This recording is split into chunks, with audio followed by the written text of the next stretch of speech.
Everyone says money brings freedom, but for most people, that's the very thing that keeps them chained. Fear of losing it, fear of not having enough, and fear of what happens if you let it go. In this episode, we sit down with our guest who built an empire, restaurants, investments, and real estate. But what he really building was peace, not by chasing wealth, but by surrendering control. He calls it freedom from worry, freedom from desire, freedom to serve.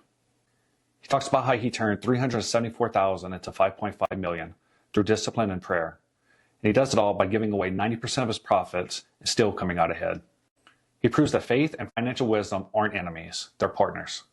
So if you ever felt like money was running your life, stay to the end, because we're unpacking how to build wealth without losing your soul, and how to see the God winks that changes everything.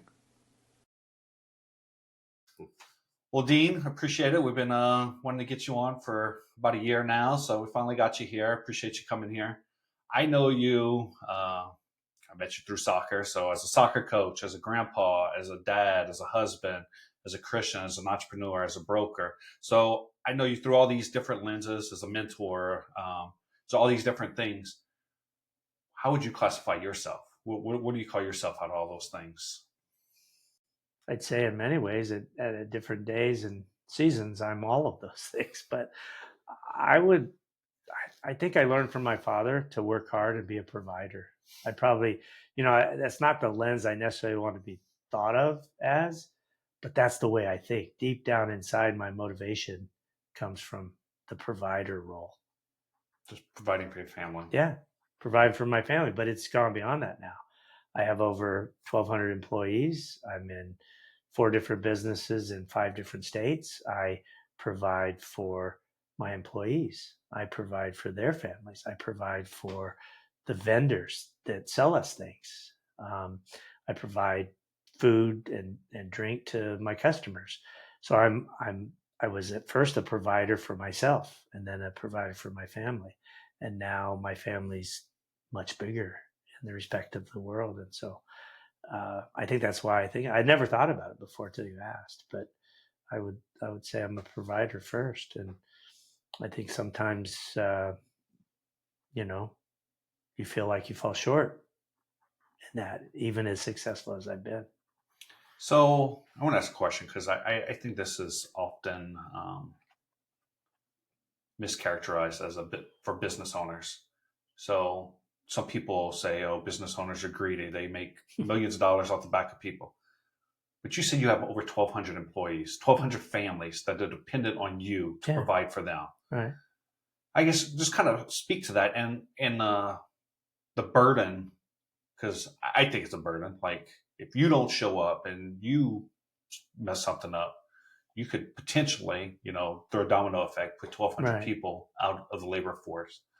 So yeah, well, I think a good way to talk about that is the businesses you have, and whether it's one store out of the 29 Jimmy John's I own, or one of the concepts, where I have 5 or 6 of them, and as a group, they're not profitable yet, right? So as we look through the lens of profitability from a business perspective, the place where we get this greedy moniker, if we have 6 stores and in there we probably have, let's call it 100 employees, just for sake of conversation, round numbers, it might be a little more than that.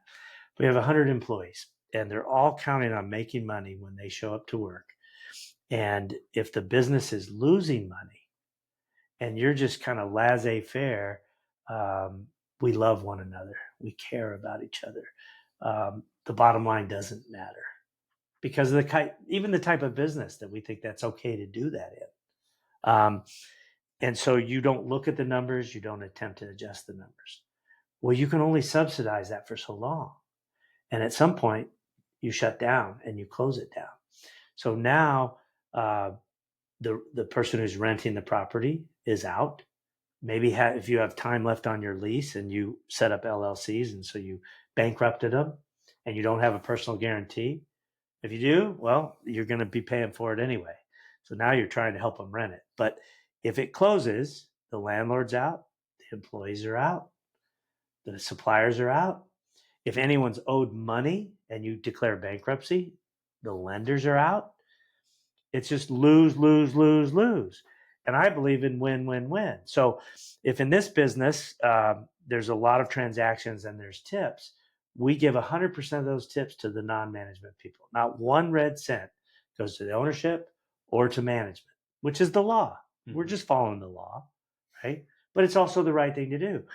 If we're starting people at $17 an hour in a world where minimum wage is 12 and a half, because I think that's where we're at, and they get an extra $5 an hour in tips, they're making pretty good money. But if my management is not paying attention to the bottom line and they let people work the entire time you're open from 6 in the morning till 9 at night, because they need a quote unquote livable wage. Now our labor is running, say, 46%, and we lose a couple $100,000 a year on 6 stores. Now, when you go look at a well-run operation that's in retail, food, coffee, what have you, you should be running somewhere, and I'm talking all in with payroll tax and payroll processing costs. You should be running somewhere around 33 to 36%. So let's just use 36 as a round number, the high end of that, where you, in my mind, you might still be 10% high.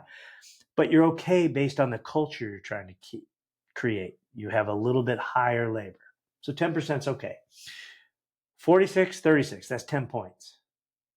If you have 3 million in revenue, that's 300,000 in lost profits because you're 10 points too high. If you bring it down to 36, you're letting people get hours that they really shouldn't get because you're not running efficiently. But your culture says that's okay. And we do that in lots of cases. But so everyone's making the most they can make. We're running almost as efficiently as we can run. And now instead of losing 150,000 a year, we make 150,000 a year. Now you go, oh yeah, see, business owner, you made 150,000 off all those poor SOBs that work for you. Well, they're making way more than minimum wage. In this case, starting employees are making double the current minimum wage. That's not a good thing. Everybody in the process is getting paid what they require from their business, from their service, from their action. They're getting paid appropriately. So they win, right? Now, check out the 150 grand. Now that I have 150 grand in profit, what can I do for my business if I'm smart? Not me take that 150 and run out the back door. I can reinvest. I can create more jobs. I can give raises, which I couldn't do while I was losing money. I can give bonuses. I can create a 401k. I can create a college fund. Okay. So the good businessman and the non-greedy businessman is not going to run out the back door with that 150. He's going to reinvest it first and foremost in his people, then in infrastructure and additional locations if the market will bear it, which again is taking the money that I rightfully earned and reinvesting in everybody else while I take all the risk. Because if I go out the back door, that's in my pocket. I'm not taking additional risk. So that's the issue with government coming in with regulations, especially if they're nonsensical regulations or tax. One of the issues we're going through right now is everything you look at, personal and business related to insurance, is going through the roof. It's going through the roof. Most of us can't afford it. I just got a new bill on my ranch home I was telling you about in Idaho. When I bought that just 14 years ago, my annual insurance bill was 10 grand. It went to 22 grand and I went from no deductible to 10,000 deductible. Last year, they wanted to take it from 22 to 37 grand. I took a $100,000 deductible to bring it all the way back down to 13.9.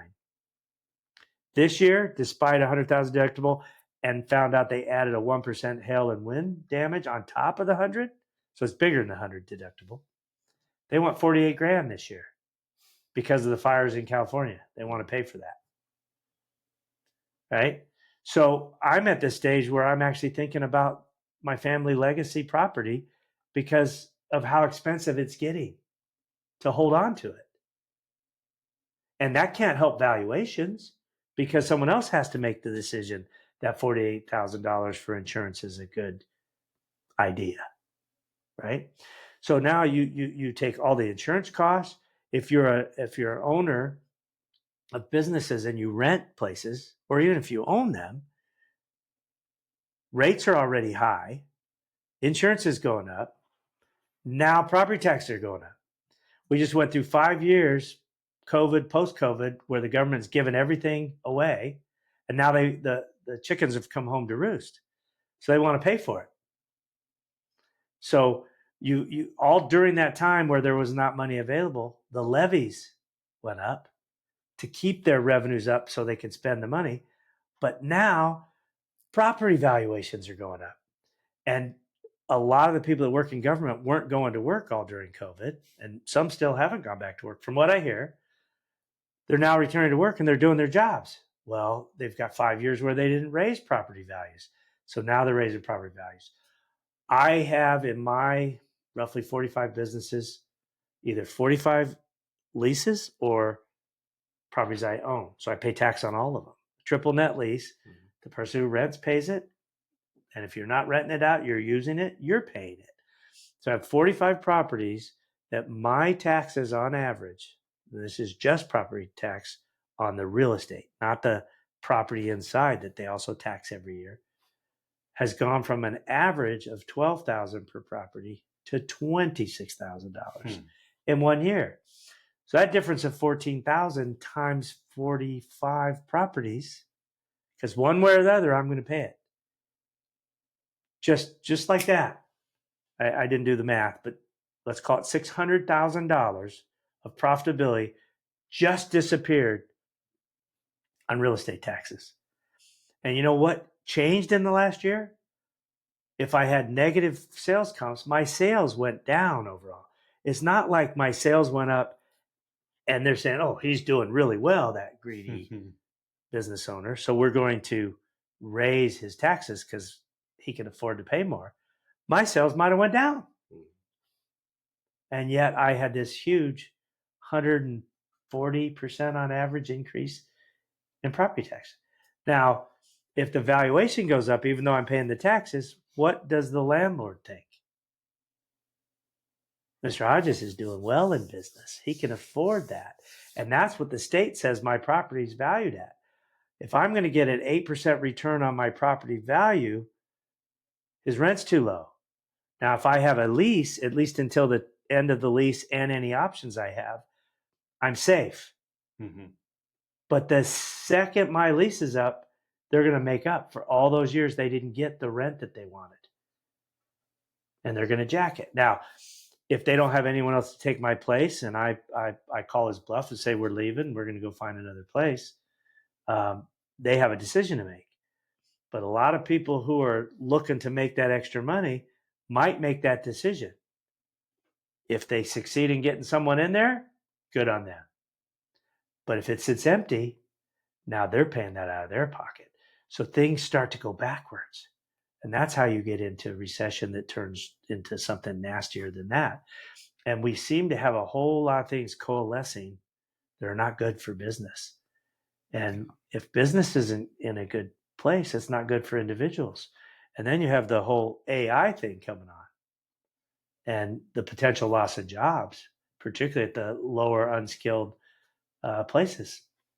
Yeah, I've heard worst case scenario, like people doom and gloom, saying we could see unemployment in the 80-90% range in the next 10 to 15 years. Just based on like there's it's probably not a realistic number, but it's something to be concerned about. I mean, we've been in the 4 to 6% range most of my 67 years of life. We've had a few outside liars, and it was kind of end of world at 10, 11, 12%. So let's say those numbers you're saying are hyperbolic and not realistic. What if it's 20? Yeah. I mean, what was it during the Great Depression? In the high 20s? Maybe low 30s? 30s, I think. Yeah. Okay. Well, my argument's the same as, I mean, when the 90s hit and the internet boom was coming, people thought they were going to lose a lot of jobs from the internet, but then what was created was more jobs to sustain that internet. Right. So it may change. We have to change as a society. Well, I mean, you could go back to the cars, like when Henry Ford came out with the car and put put cars in there, but like there was somebody sweeping the streets and, you know, like picking up the horse poop and stuff. Like those were real jobs back in the day. Right. And now there's millions of jobs. Now there's millions of jobs supporting the vehicles, and we got you know, Uber and all, you know. So that's where I don't think that it's going to get that bad. Where I mean, unskilled labor is probably the first thing that's going to be replaced, or at least supported by, where one employee can do the job of 4 with the support of AI. Yeah. And I don't know the specifics how it will all go down, but my point is this. If you don't attempt to plan for future outcomes based on changes that are around you, the big macro changes that are going on, you might not be around to see it. Today, increasingly, the small mom and pops are getting squeezed out, not because we're greedy and we're taking all their space. It's happening because they're not prepared financially to fund the operations that they have, and you have to expand. And in Jimmy John's, which is my biggest thing, I started in 2005, and we were up to 38 stores. We did sell 9 in Colorado Springs a year ago. So we're at 29 stores. Increasingly, the regulations from the government and the things we just were talking about, taxes, insurance, those kind of things. And then what our corporate sponsor is basically putting in place to protect us from, you know, full foodborne illnesses, not in the sense of protect us from it, but being able to point our finger to the supplier, right? They're doing things that cost us money and raise the price of our produce, for example. And all of these things collectively happen from about 10 different directions, and they squeeze profitability. And if you have large amount of competition, you don't necessarily have price inelasticity. You can't raise your prices just to make up for all these costs. So you take less and less profit.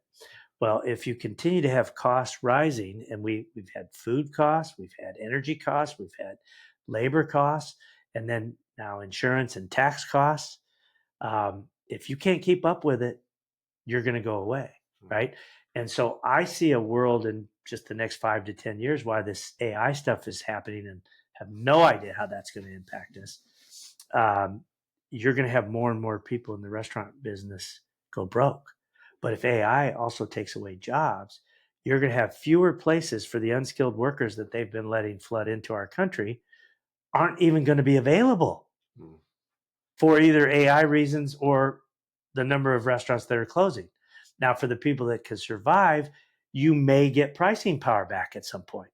But if the very people that eat your food don't have jobs, maybe you don't have pricing power. So I can see a scenario that gets very gloomy, and I'm really thinking about the brighter side of things. I'm an optimist. I'm always thinking about the glass almost full, not half full or half empty, right? And so I think the majority of business people that put kind of work first and have a work ethic and then care about others more than themselves. And that's where my faith comes in, and where I believe that I'm no more important than you or any of the people that work for me, for sure. In fact, many of them are more important than me. I want them to have success. But just because you walk in there at 16 and you fill out an application and I say yes to hiring you, doesn't mean you get my share. You need to learn your way. You need to work. You need to put in the time. Compensated relative to the value you're providing to the marketplace. That's right. And that's the greatest thing about the U.S. experiment and our republic. We have opportunities that in Europe and other places, it was always about the king. The king made all the money and everybody else was subservient to the king. And sometimes you had a bad king and sometimes you had a less bad king. I don't know if you had good kings, right? It was all about them. We have a free society. You can choose to work at that restaurant or not work at that restaurant. You can choose to go to school and get an education and try to get a better job. You can choose to go to school and get a little arts degree and then have nothing you can do with it. Now you're still living off your parents.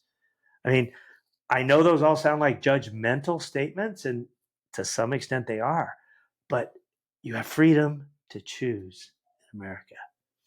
Outcome is never guaranteed.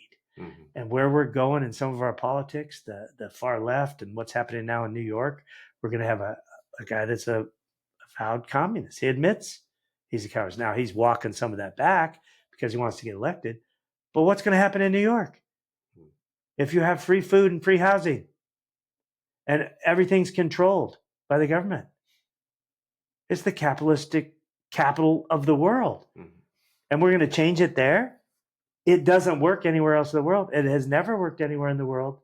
But people are willing to listen to it if they've been taken care of by their parents, taken care of by their parents while they're in school, taking care of their parents till their parents can't take care of them anymore, and now the government can't take care of them. That is the culture that we have been creating for quite a long time. That's not freedom. You have freedom from nothing.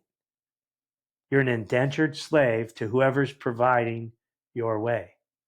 So what do you say to the people that it'll be like, the reason why socialism has never worked is because in the last 100 years, every time a country, Venezuela, Cuba, whatever, pick your poison, America has always gotten involved politically and done something to try to overthrow them, put embargoes on Cuba as an example.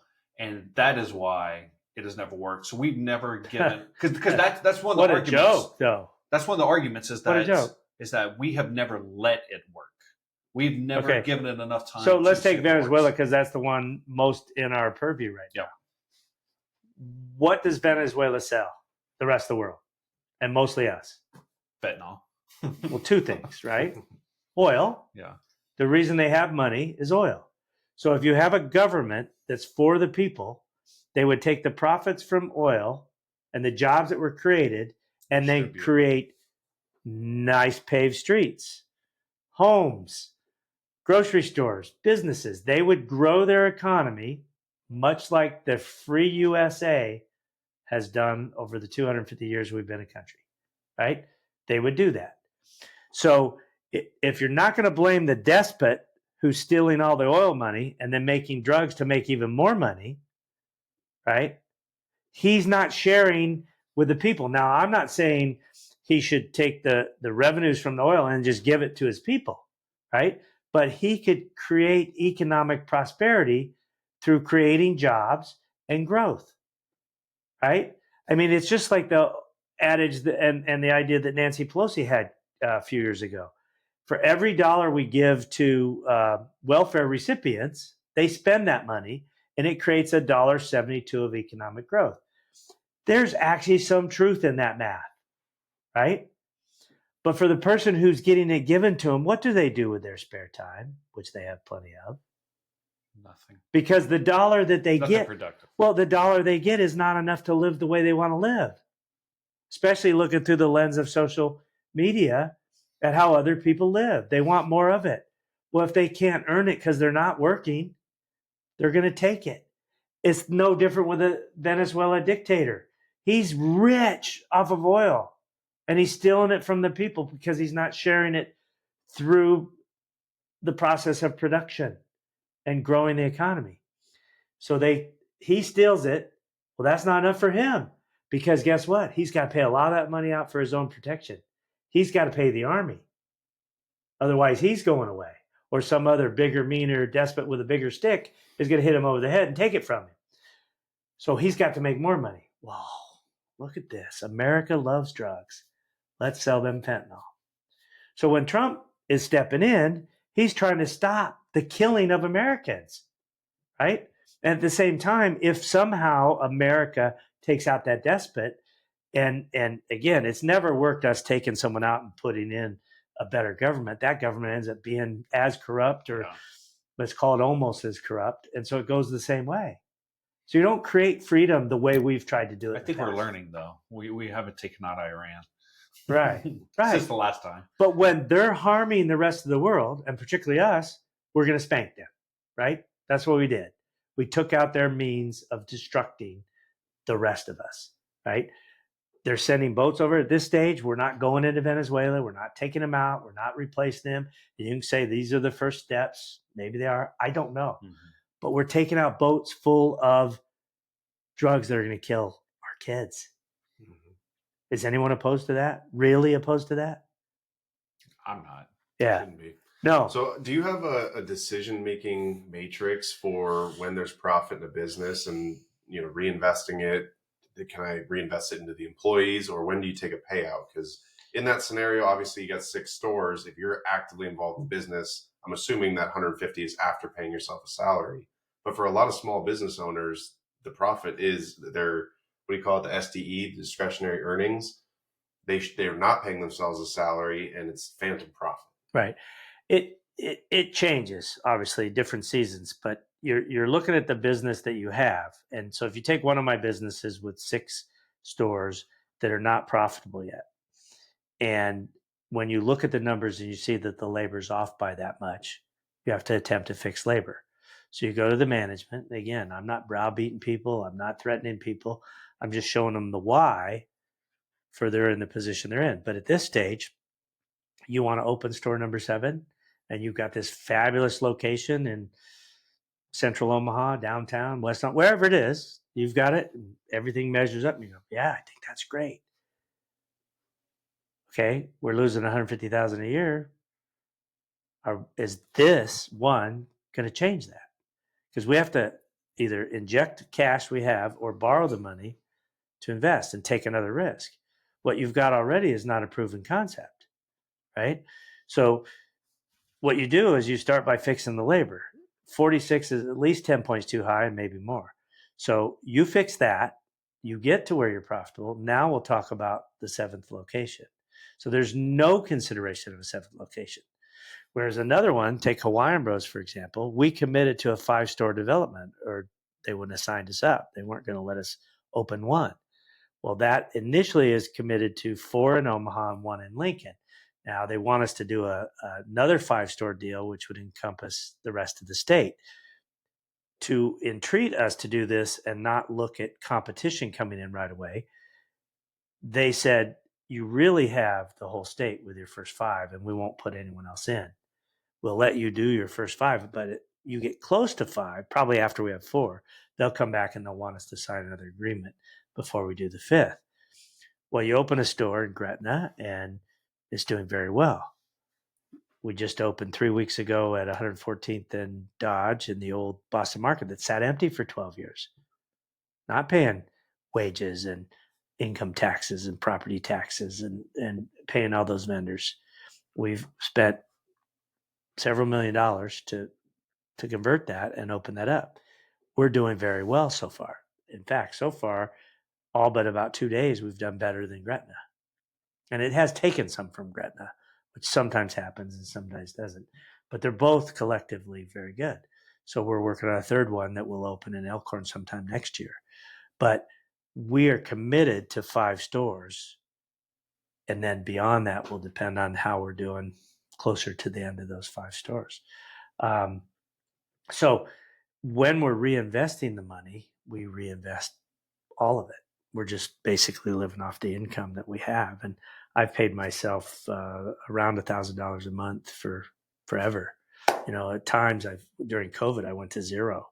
First 2 years I started, I was at 0. The most I've ever made in a year from salary is 104. Now we are sub S, and the profits are distributed to the shareholders. And it's an interesting thing. When you're growing and you're building new things, you get tax deductions for the things that you spend money on. So you can be growing and not owe as much tax during that time because of depreciation and things like that. But we've been in a season where we purposely weren't growing for a number of years, and all of our depreciation has gone away. We've been making about 2.5 times what we're distributing. So the distributions I get are less than the taxes I owe. Everyone says, the rich don't pay taxes. It's not true. It's absolutely not true.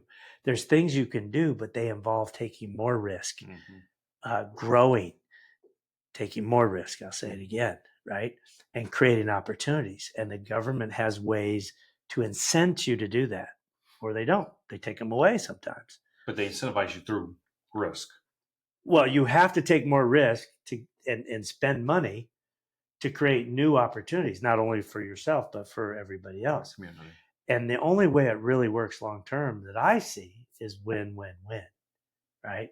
I'm not in this to be one of those guys that's on the Forbes 400 or whatever those lists are called. I don't care, right?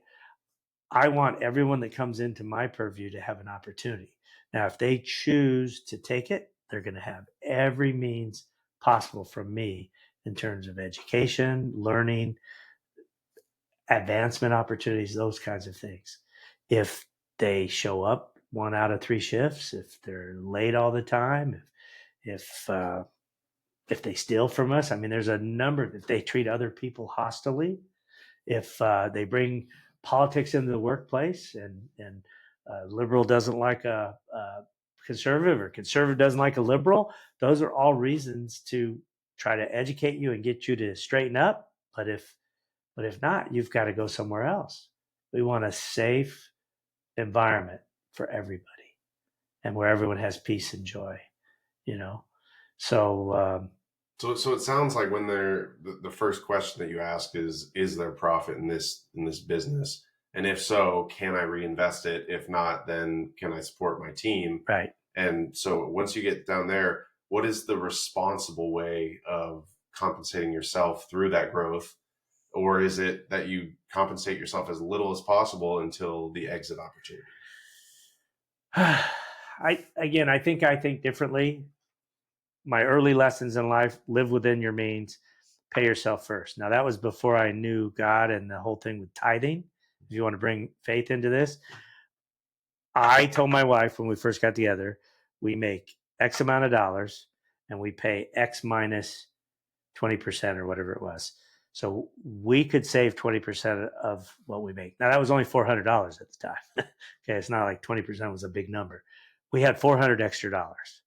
So what we did was, when we got paid, each of us I think I kicked in maybe 150 and she kicked in 50, and then the next pay period 150 and 50, something like that. We might have been closer to even, but we would save that 400. Now, initially we had no savings. So first thing was, our expenses over the course of a year are X. If we save this 400 a month, at 8 months, we're going to have X. So now if something really bad happened, one of us lost a job, both of us lost a job, we could pay for 1 year's expenses and this money we put somewhere very safe. Then after that, I said, I don't know much about the stock market, and I'll start to learn, but let's go there. Well, then I became a stockbroker and I learned a whole lot more, which was helpful. But the plan up front was that over time, either because of our experience, or we worked harder, or we worked smarter, we got new jobs, we got raises, whatever, that we would make more over time. And I also knew that most people, even if they could save, once they made more money, they spent more money.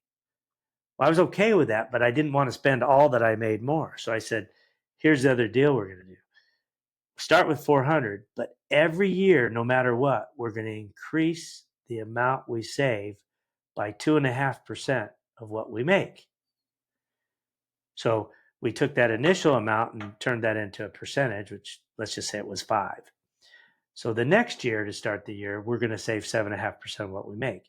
If we don't make any more money, we're going to have to tighten our belt a little bit more to save the 7.5. But 7.5 is a hard, fast number.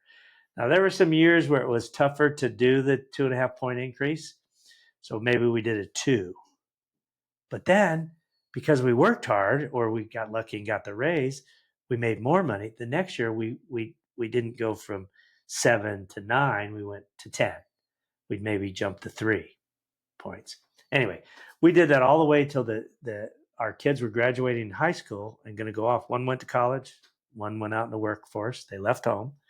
And suddenly we realized how much money our kids cost, right? Because we were able to save 40%. So there was a period of time, even as we adopted a new baby and started that expense train, we were able to save 40% of what we made in around from 2000 to 2006. Well, suddenly your coffers are really, really filling. And that was the thing that allowed me, after the internet bubble crash of 2000, I made so little money from 2000 to 2004 because everyone was scared to death and everyone was just holding on to what they had. I managed my customer base in the brokerage business very well. Didn't lose any accounts, but I didn't make hardly any money for 4 years. So I lived off of what I had saved, right? So now I wasn't saving 40%. I wasn't saving 5. I wasn't increasing it, but I was in a different season where it was just hold on to what you got, really cut your spending. And at the end of that, I had an opportunity with Jimmy John's when I discovered that to invest in it.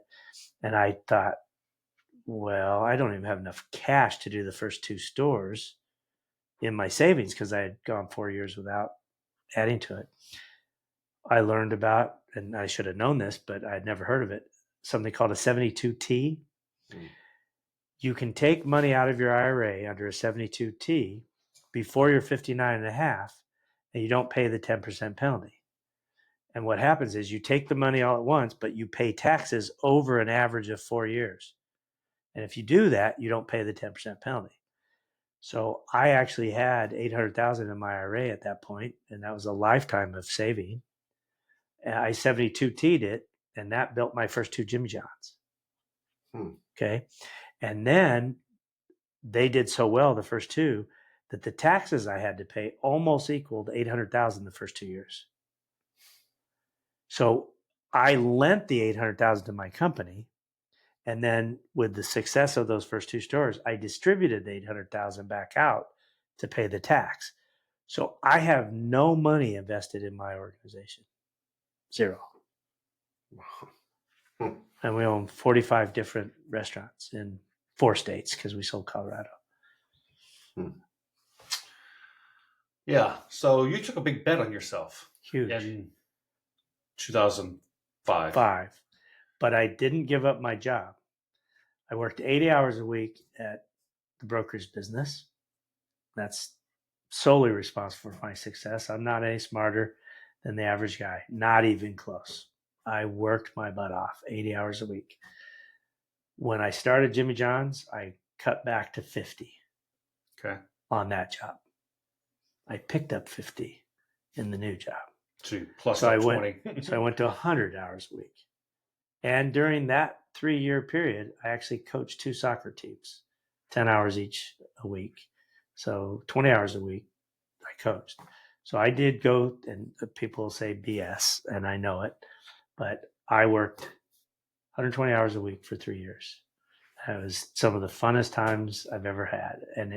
And I think the thing that people don't understand about business people and how hard they work with it, are there greedy people out there? Yes. There's greedy people that don't have money.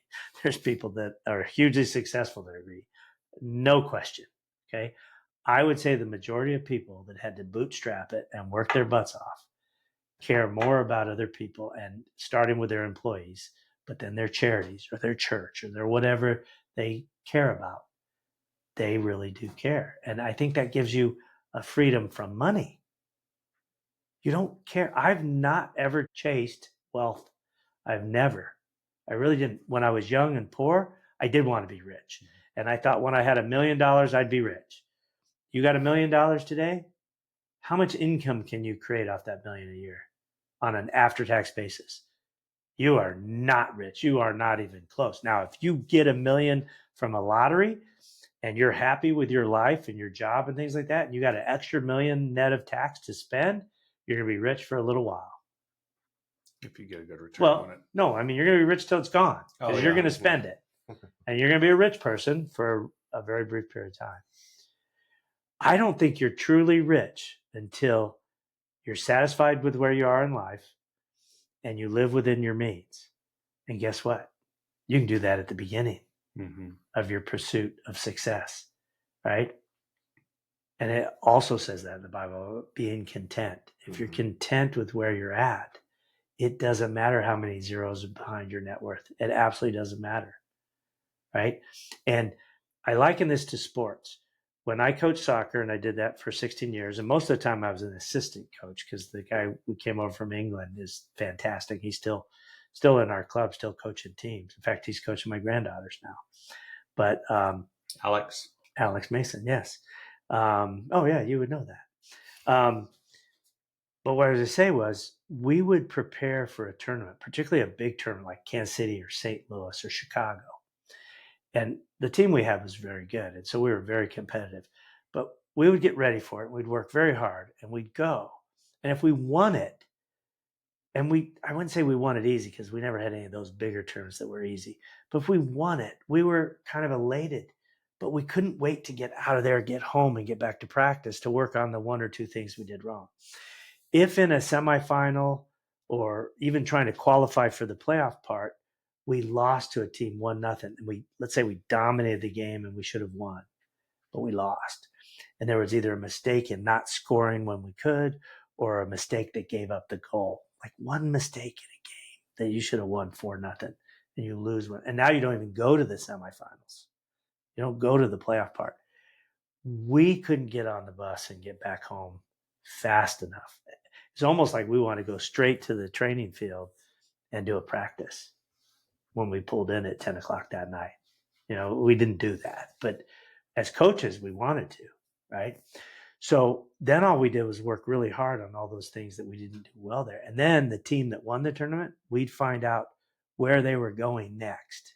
And we would go to their city so that we could play them again. And I think, and I could be wrong, I think every time we did that, we won. And now that it's all over and we look back fondly at those memories and those victories and those good times, the good times were practice and competing. Those were the good times. And the times when you could share with kids, and when kids would mess up and their parents would make them come to you. You got to go talk to coach, because unless we work this out, you aren't playing anymore. And they'd have to tell us what they did wrong.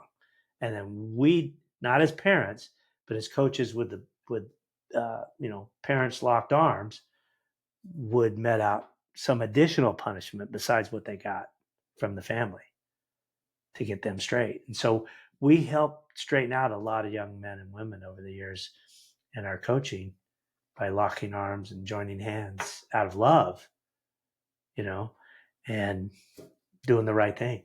And I think that's the most important thing. I would argue youth sports have probably saved more lives than many good-willed people, right? Just by the nature of it. Sure. What teaches discipline?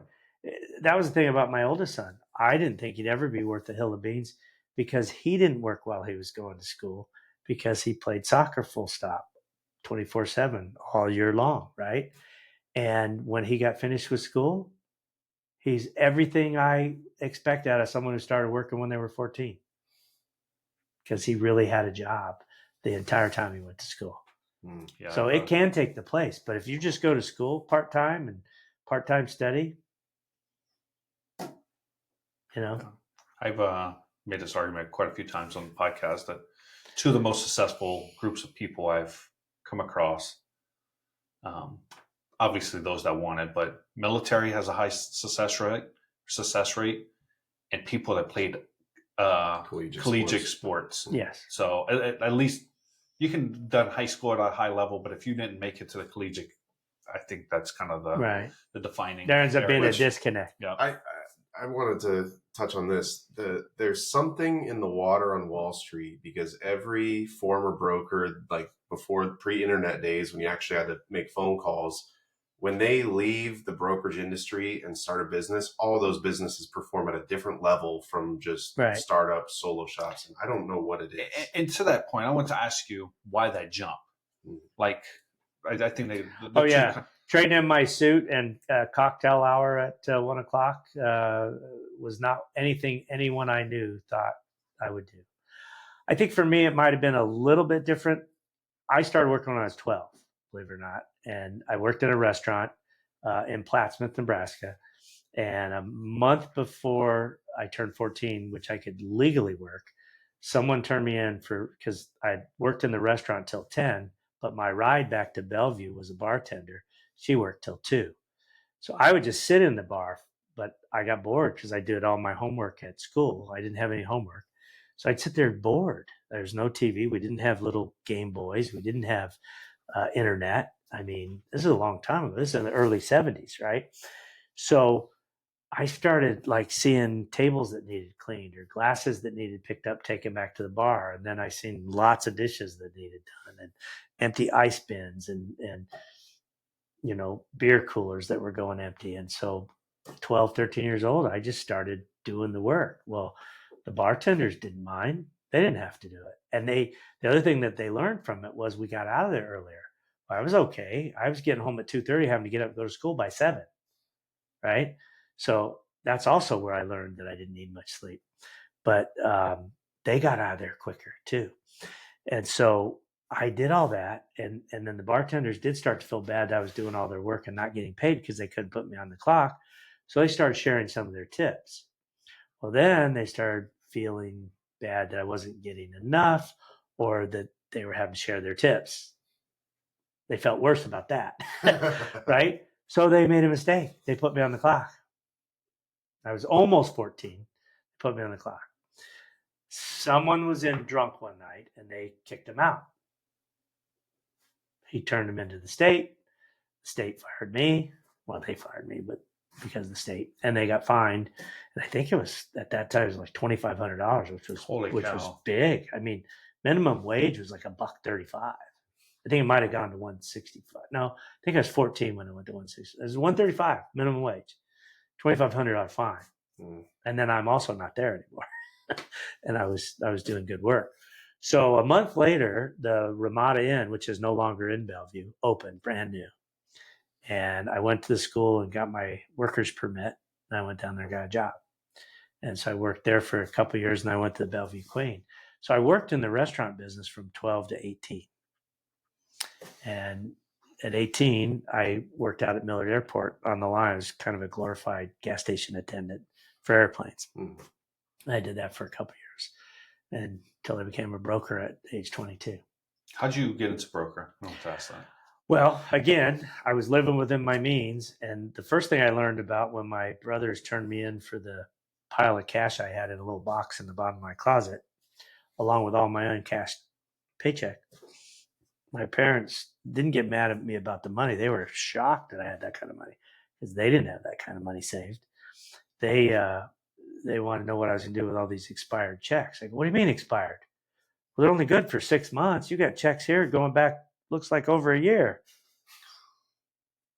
Like, well, what am I supposed to do with it? Well, if you put it in the bank, I go, I don't want to give my money to anyone else. No, they hold it for you, son. And by law at that time, they had passbook savings at 5.5%. They had to pay you 5.5% minimum. Now's even when interest rates, if you borrowed money, were lower. You were getting 5.5%. Once I found that out, all my money went in there, and I made sure every time I got any money, I went to the bank and put it in. So that was kind of my first lesson. And then when I got called into the office, because I worked for an ice cream shop at that time, and the Farrell's ice cream parlor was owned by Marriott. And I saw these things on my pay stub. I didn't even know about a bank to go deposit my money. You could buy shares at a 25% discount to the low price during the quarter. So the quarter's over. You look back, and the low price, you can buy it at 25% less. Oh, wow. So I started buying shares in Marriott in the early 70s. Yeah. It was like 1974 when we actually moved to Seattle for a brief year and a half. Anyway, so I learned about stocks. So then when I was about 16, I thought airlines would be a good buy. There were a bunch of airlines that were merging. And then utilities were a big deal, but they were talking negatively about nuclear. And I thought, well, I don't want to own anything that's nuclear, but I want to own utilities because they pay these big fat dividends that are better than my 5.5%. And I want to buy airlines because they're merging. And so I went and found a broker that would open an account for a 16-year-old because you're not age of majority. They shouldn't do that. But Joe Ricketts, you know who he is, right? I assume Pete Ricketts' brother or something. No, it's his father. Father. He was a 19-year-old broker at National Securities, the first discount brokerage firm in the country. It's downtown. I opened an account with him. I bought an airline stock, and I bought a utility. Well, it turns out the utility I bought, Gulf States Utilities, was half nuclear. And after 3 Mile Island, all that got shut down. That thing went to cents on the dollar of what I put in. Airlines quit merging at a point, and the one that I bought into was doing the buying. And then airlines got grounded. And so I lost about half my money in that. So I thought, well, Joe didn't give me any advice, let alone good advice. These were my ideas. They weren't his fault, but that's a discount. So when I turned 18 and I had extra money, I went and got a account at Piper Jaffray and Hopwood. And I came in and they gave me the oldest, grayest looking, nearly asleep looking guy down at the big end office because he was broker of the day or something. And he looked at me like, you probably got not enough money to spend time with me. And I said, forgive me, sir, but see that young guy over there? Can I go talk to him? He goes, yeah, go on. So he shooed me out. I go over there. Well, it turns out it's his son. His son came to work there. All his brothers were lawyers and doctors and dentists, and he decided to become a broker. He was considered the black sheep of the family. But he was following his father's footsteps, and he was one of the more successful guys in town. And I told him what had happened at National. We transferred the little bit of money I had left. I told him how much money I had each month, and he started to help me. Well, one of the days, not long after I gave him some money, I asked him how he became a broker. And he said, well, see that guy that you initially talked to? That's my dad. So we had a laugh about that. And about that time, the manager walked by, and he was an ex-Nebraska football player. And he says, you need to meet Denny Morrison. And Denny said, I don't have time to talk to you today. He goes, meet me at the press club for lunch tomorrow. Out the door he goes, what's the press club? So he tells me what the press club is. And I think that's pretty cool. So I meet him the next day. I got no idea what I'm going to say. I don't know. I had no idea I even wanted to be a broker. At that stage, I was just going to meet him and learn about it. Staying curious, saying yes instead of no. I've done that my whole life. So he comes in, sits down, and the first question, he's barely got comfortable in his seat. He says, so what do you think about, what's the guy that was the senator? Barry Goldwater from Arizona. He was running for president again. He had lost before. I'd never heard of him. No idea who he was. Knew nothing about politics. He says, Barry Goldwater has proposed selling national lands to pay off the debt. The debt at that time was nothing compared to and a lot of people were in favor of that. In favor? In favor of selling national lands to pay off the debt. Interesting. Yeah, had they done it and then kept the debt off, it would have been okay. But anyway, I had no idea how to answer that. And he seemed like that was a question he had strong opinions about because that's the first one he asked. So I said, I've thought about that quite a lot, but what do you think? He talked for an hour straight. I was about to say, just kept talking. He talked for an hour straight. And he talked about a lot of things just like I have, right? So I never had to answer. He looked at his watch, said, well, lunch is done. I got to get to an appointment. He goes, I'm going to have you go back and see Pat Ruffner in the office, and she's going to give you a little psychological exam, and that'll tell us whether we want to send you to Minneapolis or not for further testing. And again, I'm like, I have best friends that live in Minneapolis. If they pay for me to go to Minneapolis, I'm going to have a 3-day vacation on them. How cool is that? So I said yes. I go take this test, and it was 20 questions just like this. Black, white, salt, pepper. You had to put down the thing you thought, and they gave you 4 choices, and the answer was always there. It's like, I must have to really have whacked out thinking to fail this test, right? So I barely get home, and this Pat Ruffner calls and says, you aced it. You aced it. You look great. I'm thinking, I didn't want this job before, but this must be an easy job. Right?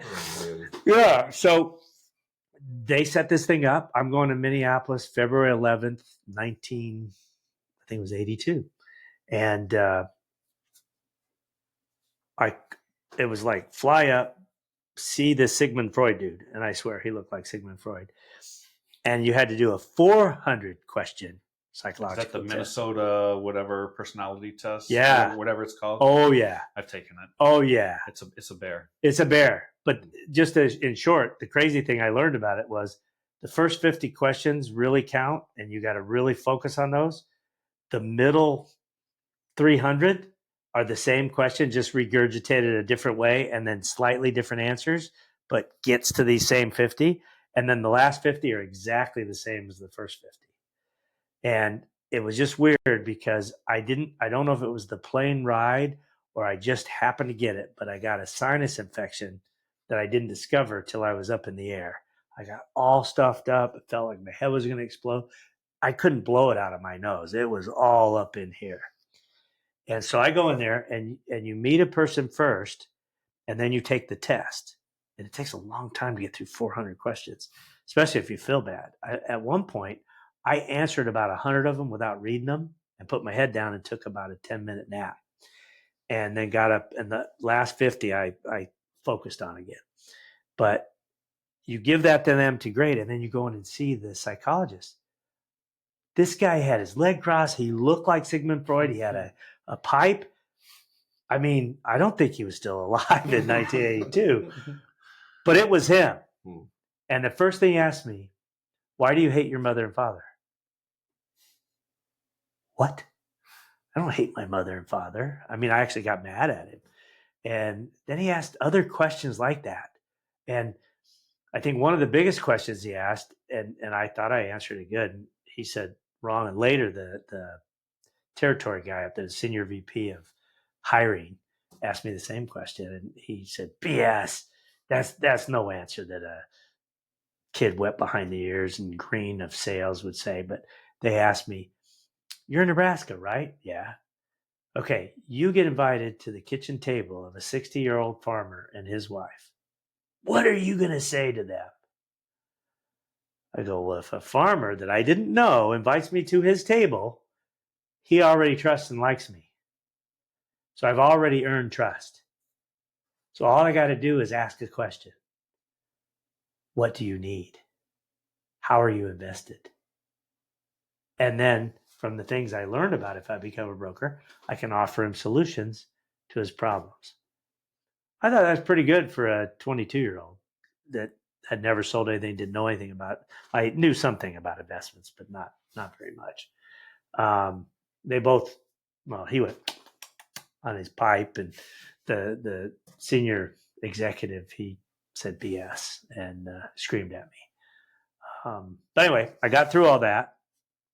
I stayed there for 3 days. I changed my ticket, stayed with friends, had a good time. I got home. I'm still living at home. My mom says some guy, Denny Morrison, calls every day. Yesterday he called 3 times. Where have you been? I didn't tell her where I was going, what I was doing. I was 22 then, right? So, and I was up there, and he calls me in, and I think she invited me into his office. He was in the bathroom or something. Anyway, he comes back. He's all excited. He goes, are you sitting down? I go, well, yeah, it looks like it. He goes, where have you been? What have you been doing? I said, oh, I cashed your ticket in and stayed for 3 days. Oh, he high-fived me. He thought that was the greatest thing ever. And then he goes, you really check out. And he goes, Dan Lastovich? He goes, and this guy was 6'6", born on the Duluth Iron Range. His dad was an iron worker. And 5 out of 6 words in a sentence were cuss words. It was actually horrible. And they offered me a job. So then I changed the whole direction of my life on being curious about how you become a broker. And so you did that 25 years. 25 years. Yeah. And then God's the one that got me out. Now, unpack that. I knew you'd ask that if I said that. It was 2007. My wife was really sick. She had been diagnosed with an illness, and we were in the early stages of finding out about it. My youngest son had suddenly we discovered he was having seizures. We were going through the process figuring that out, and we just had a whole lot of bad things going on. And I laid down on a Sunday night to go to bed. The news was on the TV. Didn't hear a word they said. And then Seinfeld came on, and we normally watched that and laughed before we go to bed. And the first monologue comes on and my wife laughs and I don't laugh. And she's like, why aren't you laughing? I go, I don't know. I just have a knot in my stomach. I'm just so stressed about all these things that are going on. And I said, do you know where my Bible is? And I hadn't opened it for several years. And she told me it was this King James Bible, which isn't the easiest to understand even today. But I zipped it open and I pointed and it says, do not worry. And I read Luke, it's in Matthew too, but it was in Luke 12:26-30, all about not worrying about your life. You know, the birds of the air are fed and they neither reap nor sow, you know, those kind of things. Or about their nest. And Yeah. all that stuff, And so the second I finished reading it, this knot almost felt like it dissipated, melted, but it went down like to my feet. And then from my feet, I get this warm, wet gel that came back over me and enveloped me. And I thought it was like getting slimed by Slimer and Ghostbusters. And I actually thought maybe I wet myself. So I looked under the covers. Wasn't wet, but I had this warm, comfy feeling. I didn't hurt anymore. And I felt this incredible peace and safety.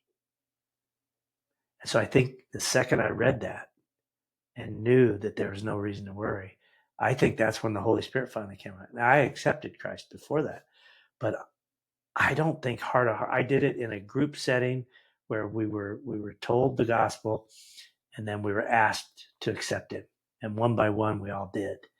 And I don't know heart of hearts that I actually did.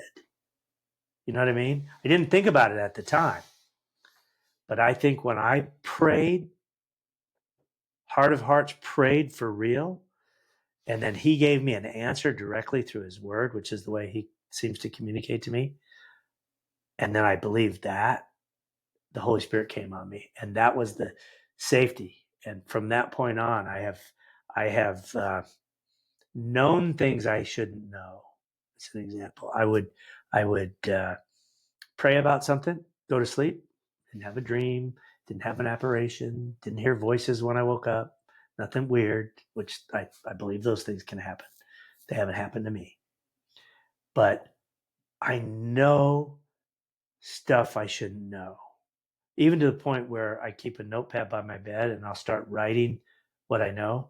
In the morning, like when you wake? In the morning when I wake up. One time I was praying really hard around the same time.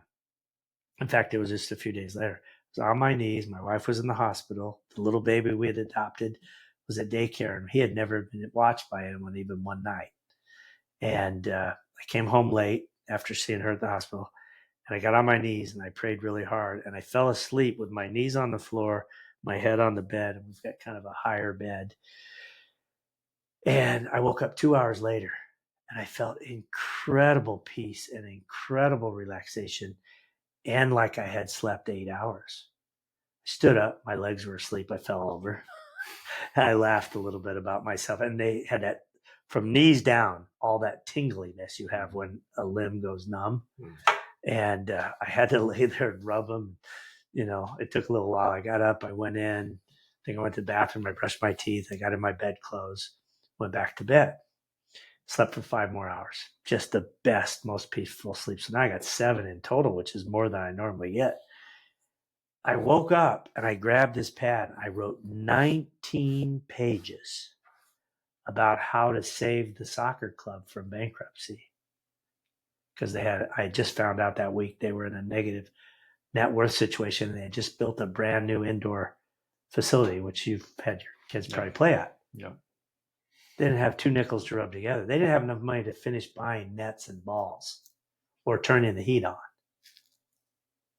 And they owed $4.5 million and didn't have 1 red cent left over after the money they bring in to pay for this nonprofit soccer club.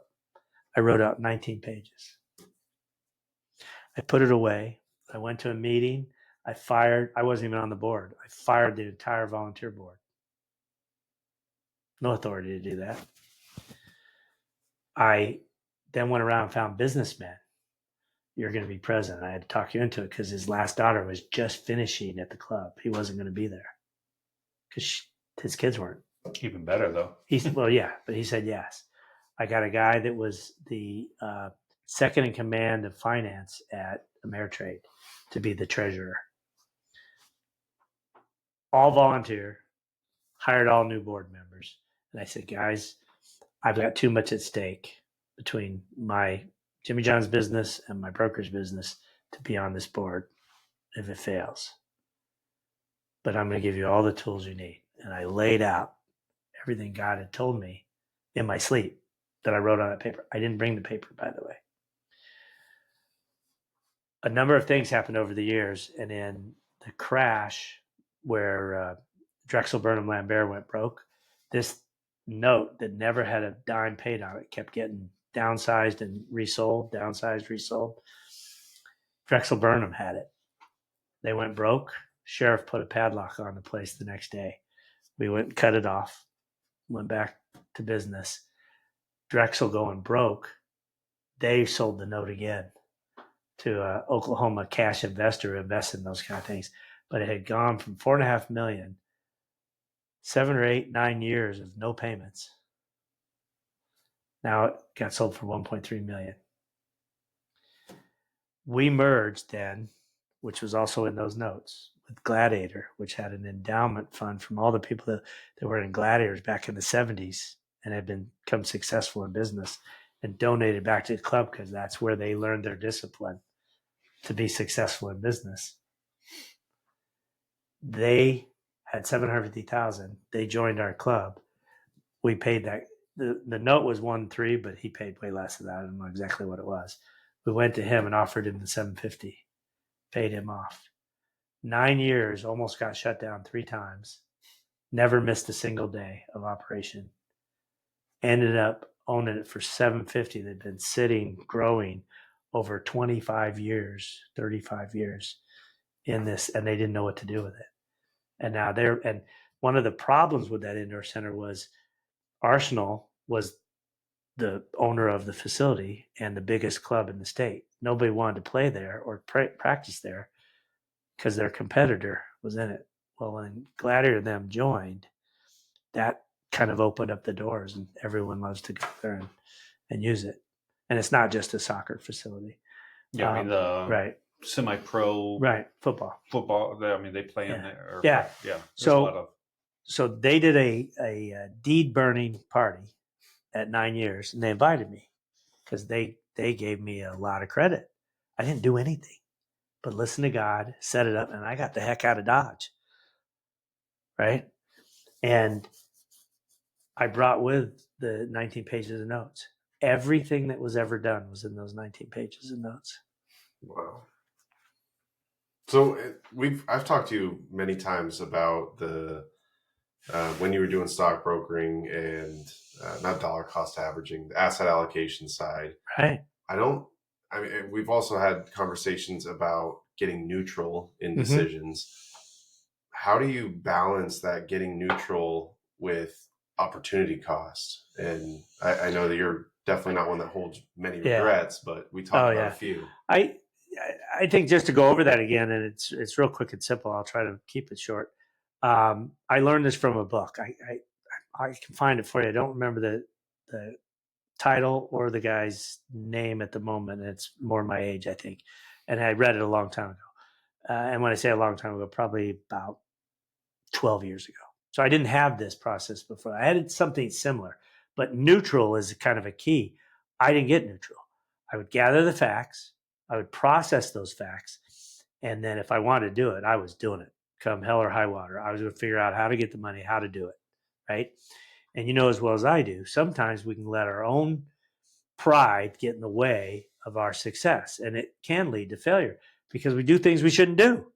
Right.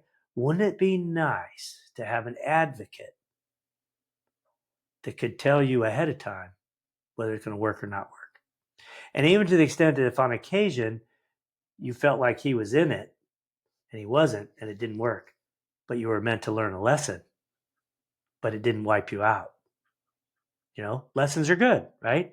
They're like for the guy who doesn't go to college and he spends $20,000 on a problem that if he had gone to college, maybe he learned a lesson. He didn't have to lose the 20 grand.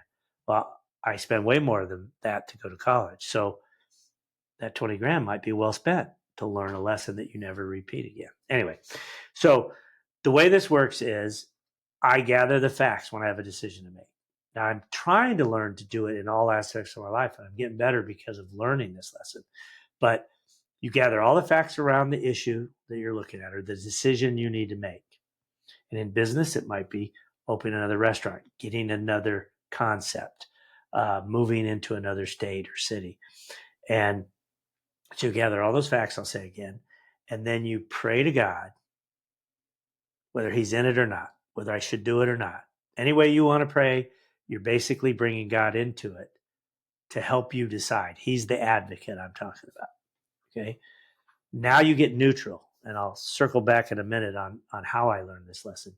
But you get neutral. It simply means I'm super excited about this deal. I wanted this deal no matter what. I want to do it, but I don't care if I do it or not. Again, that's easier said than done, right?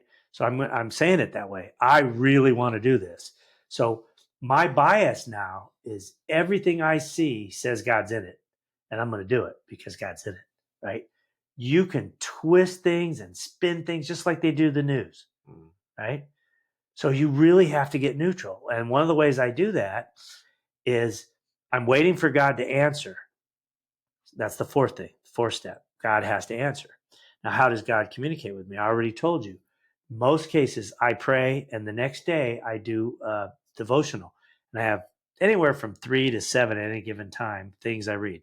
The Bible itself, or I read other things that people wrote that are scripturally based, and they point to scripture. And they might have 3 or 4 verses at the bottom you have to go find in the Bible. They're not there for you.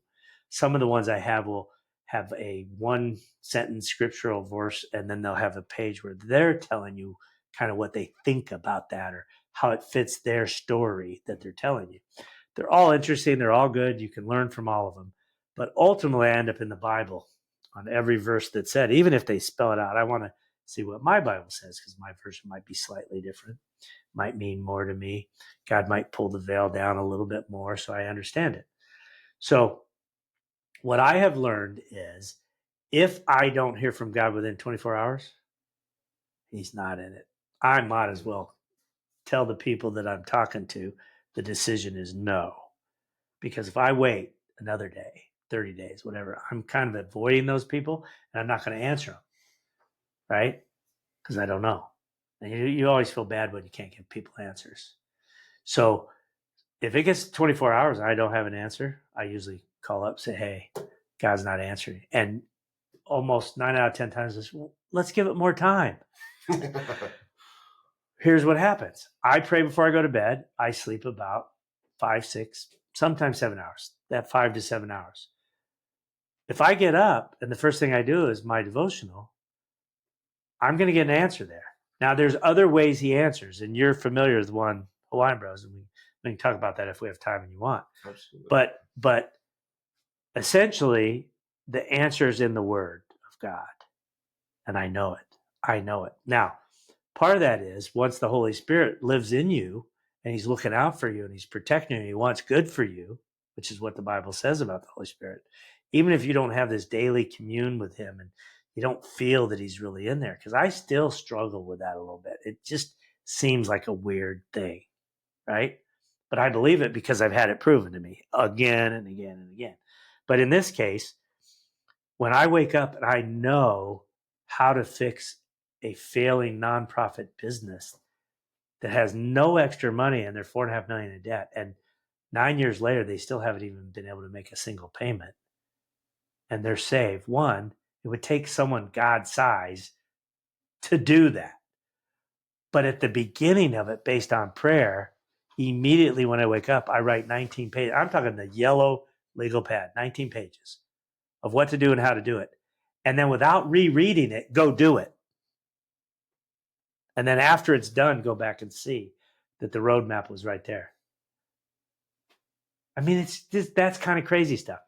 So it's the same thing with asset allocation.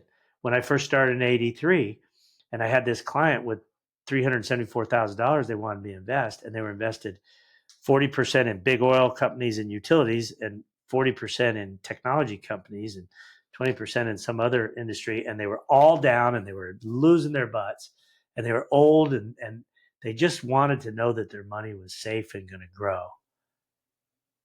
I had no clue what to do. It was my first client. I had no clue. I had learned how to sell investments, but I hadn't yet learned about the stock market or the bond market or asset allocation. I hadn't even heard the words asset allocation. So after prayer, and this is before I knew about, okay, I've gathered facts. Well, the facts are I don't know anything. Okay. I prayed to God.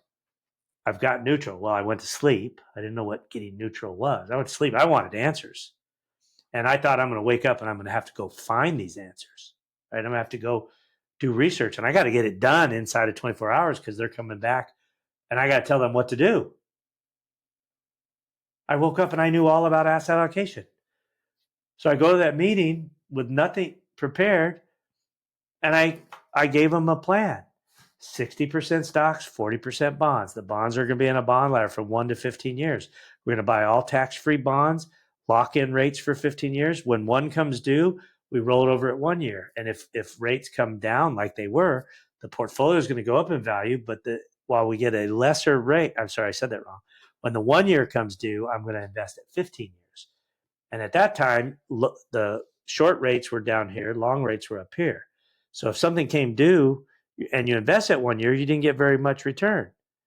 But even though rates generally came down, this one that came due got to reinvest at a higher rate. So there was a period of time, even though rates were coming down, the average return was going up for this person.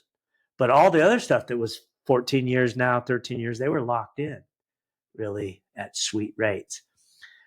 The 60% in stocks, we said, look, you're getting killed because you're in just 3 industries and all 3 of them are bad at the same time.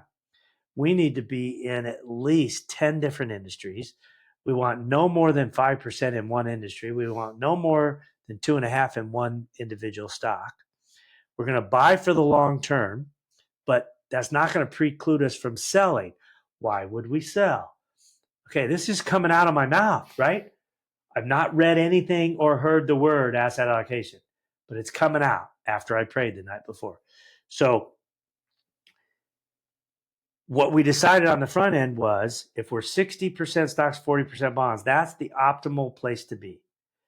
If the market goes up so much that this gets more than 10% out of balance, so we'd have to get stocks going up faster than bonds go up, more than 10% worth. So it could be, particularly if bonds are going down or holding steady, it could be a lot.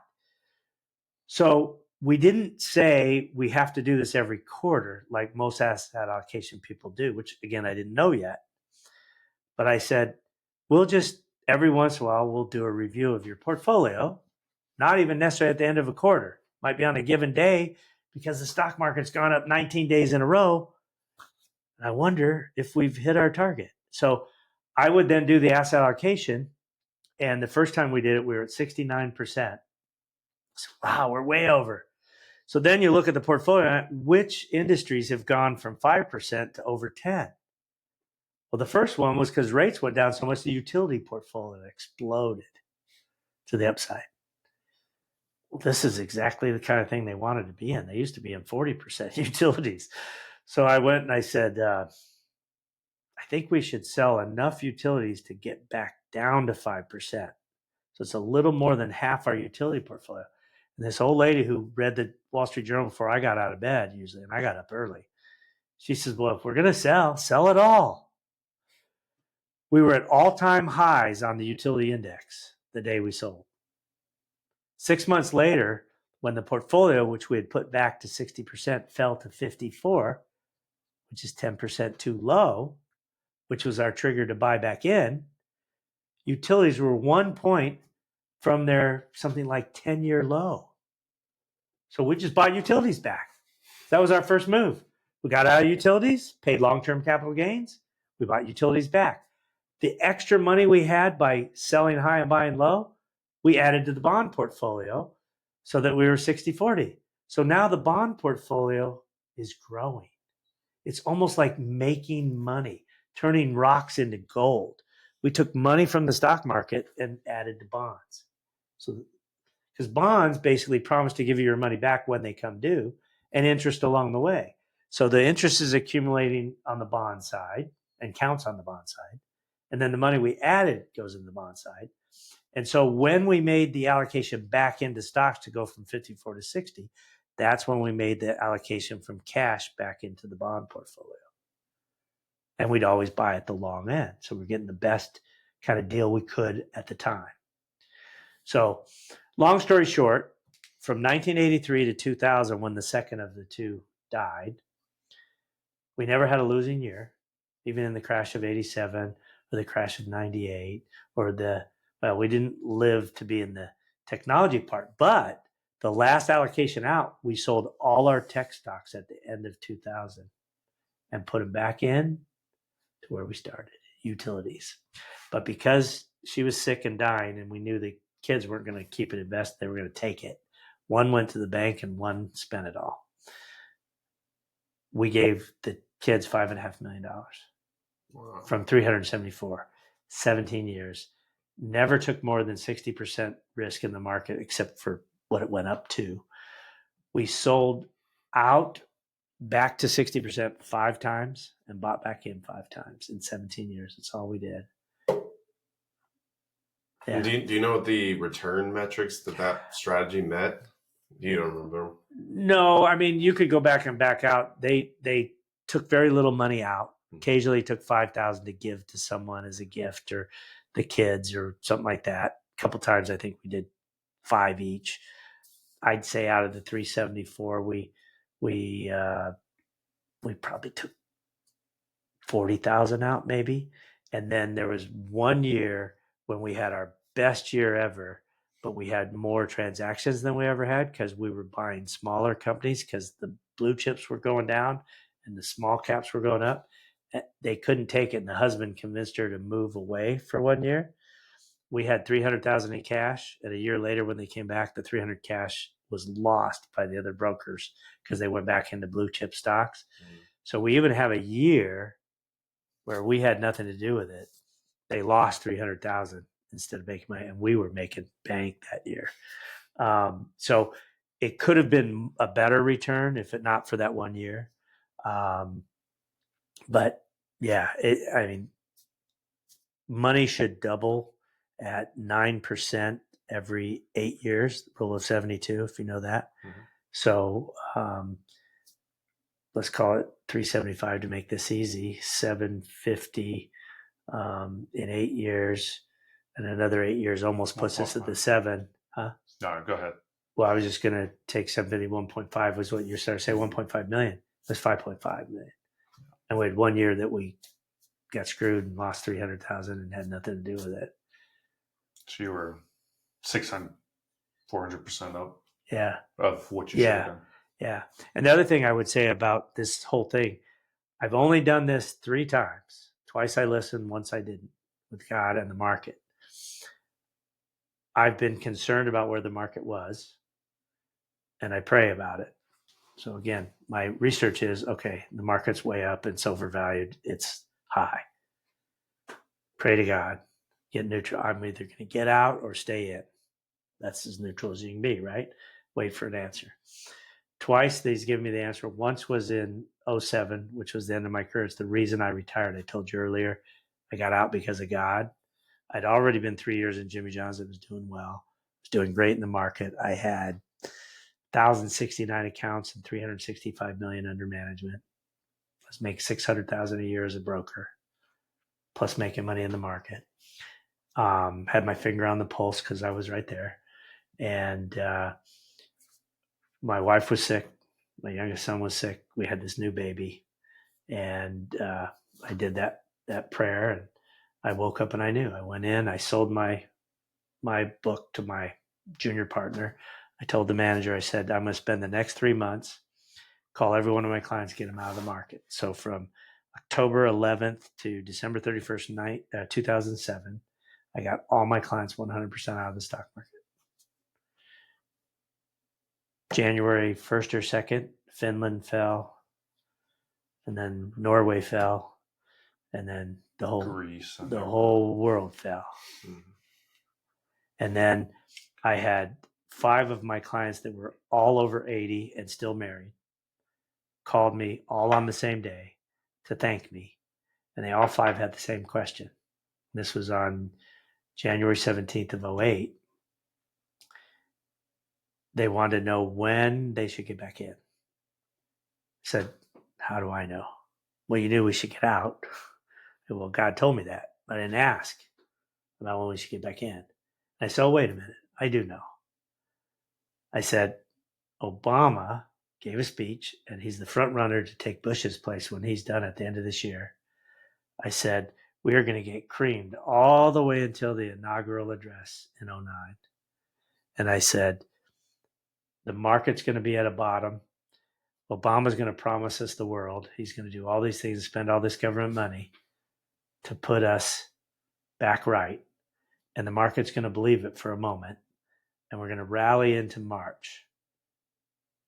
End of February for sure. But March 8th, 2009. I said this on January 17th, 08. It just came out of me. Right? Now, I'm not a prophet. I don't prophesize. I don't see things. I don't know what's going to happen before it happens. Right? This is very specific. Concerned about the market, prayed. God told me. I woke up and I knew. And I obeyed. Could not have been a better decision made about my career or what I did for my. So I left a hero, right? So now I tell these guys when the market's going to bottom and how it's going to bottom. We'll have a low, we'll have a bounce because of what Obama says, and then we're going to make a slightly lower low. And I even said, I don't know where it goes for there for sure, but if it undercuts this low, and then either close above it or very quickly the next day goes above, that's because that's over. These guys bought thinking this was the low, and they'd have balance. And they said, "Oh, look how right I am," and they'll have stops underneath this. So the market makers can go back clean those stops out because they'll make money on the fall being short, but then they go long at the bottom, and everyone else, all the shorts come rushing back in.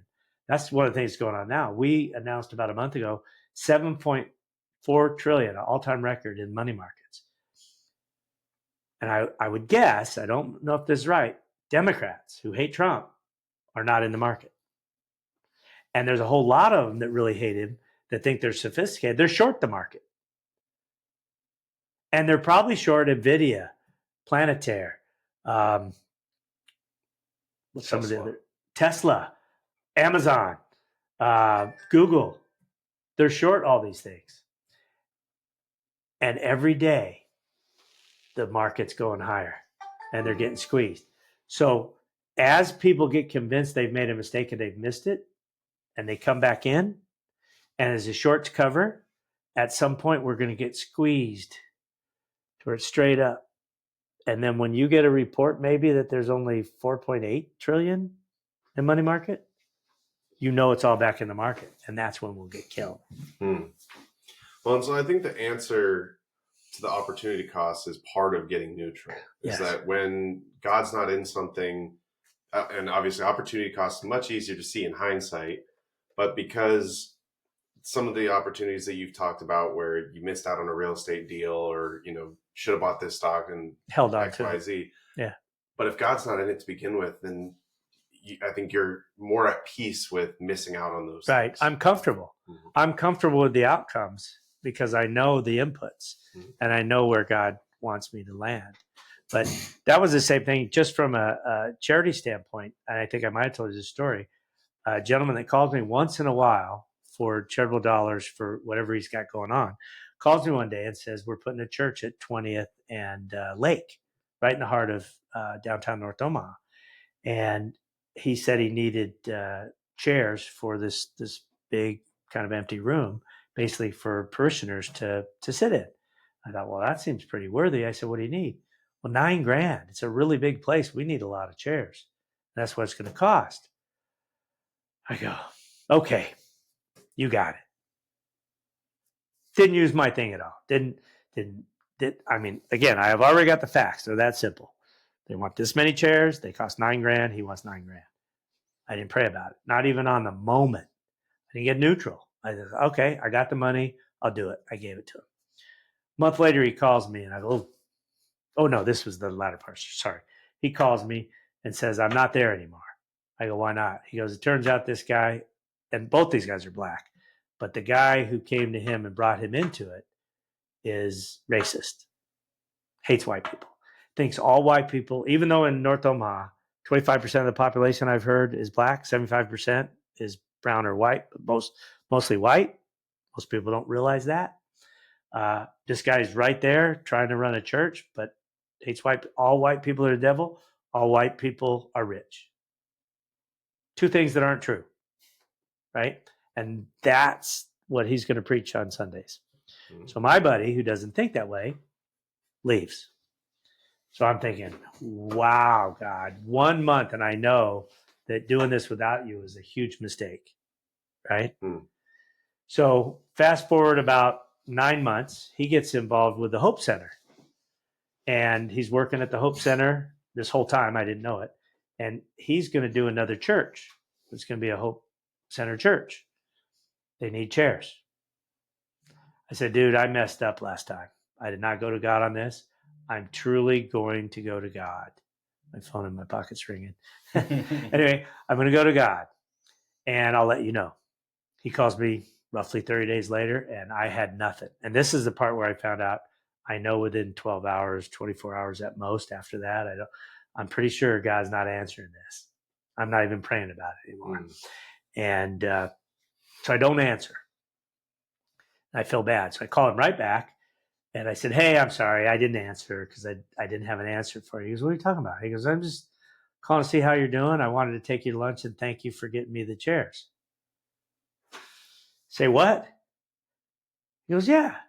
He goes, you called PT at Love Church, right? That's where I go, and that's my pastor. I go, no, I didn't. I go, what are you talking about? He goes, well, you guys opened a new church in Elkhorn. You were going to use the chairs you saved from Miller North, but you bought new chairs. So you've been paying for storage. And right after I hung up from you, PT called me and said, we got chairs in storage. If you come and get them, you can have them. I go, I got nothing to do with that, but you're welcome. I'll take that lunch. Okay, so the first time I got spanked, right? Chairs. Now, maybe in the long run, it works out for good. Don't get me wrong. I mean, everyone can have a transformation, right? But it doesn't seem like my money went to a good thing there. Here, I feel like I should give them the money again. This is definitely a better situation, but I'm waiting on God. I got nothing. Well, God went around me. Someone else that he had talked to PT at our church. I didn't even know we had these chairs, to tell you the truth. And they were donated an hour after he got a phone with me. So he thought I did it because he knows I go to church there. And I didn't. So God took care of it without me. And that's that. I mean, I've seen so much more evidence, and we could talk all day about it, but that formulated my neutral stance, right? First, you got to do the prayer, right? You got to ask God, are you in it, not in it, right? But then you got to get neutral. And so, like, we have an investment right now. We have a chance we've never had before with a franchise. Our franchise is offering us to buy into the franchise. My initial feeling is that is a home run. That's a no-brainer. At some point, they'll sell to a big private equity firm or they'll go public, and I'll get 7 to 20 times whatever it is we put in it, because that's how much more valued they value things in the public market versus the private market. So it seems like a no-brainer, but I've gone through the process. It actually took me a lot longer to get all the facts I needed, a couple months worth of fact gathering. That's the longest I've ever taken to find the facts. It's interesting because the search and some of the answers I don't like have formulated a very neutral stance. I'm incredibly neutral. Now, the issue in my senior management, my CFO is taking in the negative things and doesn't want anything to do with it, doesn't want the risk. My oldest son knows what I've taught him over the years about this potential opportunity. He's willing to do less and less and less from what we originally said our interest was to what we actually do. But he wants to participate, even if it's just to be a part of, we're opening restaurants, we're in it together with them. If it works, shouldn't we benefit by it? And shouldn't we show that we're in it with them? He's not totally wrong, but we have enough risk in what we're putting into each of these stores that, he could still be wrong. And then my younger son says, whatever you guys want to do, So I just finalized the fact gathering. It's been, like I said, a couple months. I meant to pray about last night and had other things on my mind I was praying about. So I did not take it to the Lord. So my goal today or tonight is to give it to him. I'm already neutral, so that part's easy. And we'll see. We'll see what happens. And so what are the other ways that God speaks to you? You've mentioned one point where you just open the Bible and the verse was right there jumping at you. Other times as people. Yeah, I'd say, again, most of the time, I don't know the percentages, I read in his word the next morning. Other times, like the situation with Hawaiian Bros, and that might speak to this a little bit better, we had gathered all the facts on it. I had prayed and got neutral just the night before. And I can't remember I think it was because I'm trying to remember it right. But if you remember, you called me at about 9:45. It's a cold call at that. Yeah, you called me 9:45 because you were looking at one of my properties. Mm-hmm. And your wife, who comes from Hawaii, and you were in Hawaii, you were looking at doing a Hawaiian lunch plate restaurant, small. And we have this little small space that's about 1,368 square feet next to our Jimmy John's in a building we own. We had already decided we were putting pizza there. You didn't know that. So you called about that. Somewhere during the night before I got your message, I had given it to God, my decision-making process. And I get a call from you, and I call you, and we have and I apologize because I was calling you at 10:15. You called me so late, I figured it was okay. You said it was. You told me, and I said, okay, dude, you're pimping me about Hawaiian Bros. And you said, I don't know what Hawaiian Bros is. I've never heard of it. Right? And so, okay, I mean, what's the chances of you calling me about my space? Now, I wasn't putting Hawaiian Bros there, but I was in the process of making the decision about Hawaiian Bros. And you're going to do a Hawaiian lunch plate, which I had never heard of till I looked at Hawaiian Bros. Right? So there was that conversation. The next morning, I got up and I turned the TV on, and I was switching to 42 to see how the markets were going to open up. I just kind of have it on while I'm getting ready to go about my business day. And the first commercial after Joe Kernan was talking on CNBC was a vacation in Hawaii, which maybe it was on every day. I never noticed it. All day long, I saw this, even on other channels. I saw advertisements about Hawaii. And the piece de resistance, within 12 hours of this, I'm at the office. It was probably about 9:45. I meet with the people I say hi to and talk to and stuff like that. Now I'm going to go to a store, and the HR director says, hey, wait a minute, I want you to meet someone. So she introduces me to a girl that she's just hired, just announced that she's hired. She's going to work, and she's hired her to work part-time in the office, but she's going to work in the training part for Hawaiian Bros. Okay? It gets better. And I don't know if you remember this, but her family, now it's just like aunts and uncles and cousins, started in Taylorsville, Utah, the first L&N. Mm-hmm. They had a restaurant that was their restaurant. They had originally been from Hawaii, now lived in Utah, started a Hawaiian lunch plate restaurant called L&N. L&N is the first publicly traded and big company that's in that space. Someone coming through there tried it, loved it, tried talking them into taking it public and helping them open a restaurant in other cities.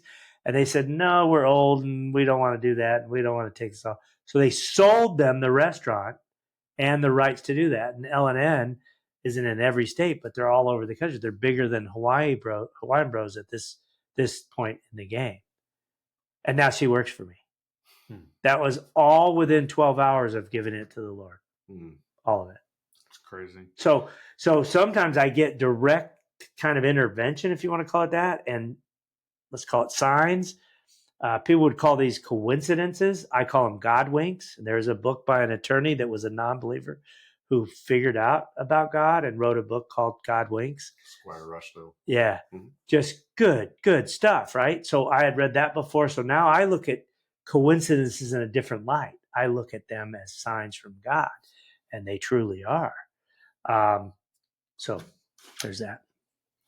So before we get you out of here, I know we're probably a little over, but